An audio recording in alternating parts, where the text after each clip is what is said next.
আজ 14 ডিসেম্বর বাংলাদেশে পালিত হচ্ছে শহীদ বুদ্ধিজীবী দিবস। ৭১-এর মহান মুক্তিযুদ্ধের বিজয়ে ঠিক আগ মুহূর্তে বাঙালি জাতির শ্রেষ্ঠ সন্তানদের এই দিনে হত্যা করা হয়। পাকিস্তানি হানাদার বাহিনী ও তাদের এদেশীয় দোসর রাজাকার আল বাদর আল সামস পরিকল্পিতভাবে এই হত্যাযজ্ঞ চালায়। বাংলাদেশের স্বাধীনতা ও মুক্তি সংগ্রামের ইতিহাসে দিনটিকে কালো অধ্যায় হিসেবে বিবেচনা করা হয়।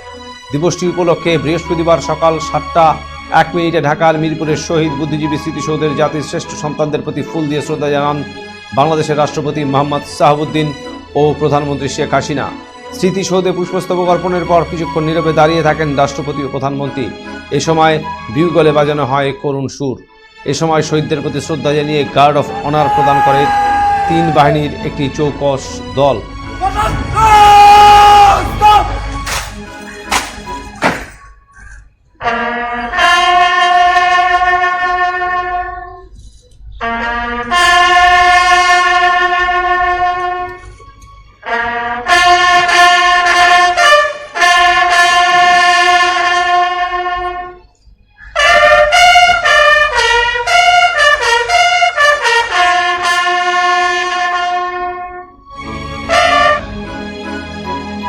এরপর বাংলাদেশ আওয়ামী লীগ সভাপতি হিসাবে দলের শীর্ষ নেতাদের সঙ্গে নিয়ে শহীদ সমাধিতে ফুল দিয়ে পুনরায় শ্রদ্ধা নিবেদন করেন প্রধানমন্ত্রী শেখ হাসিনা।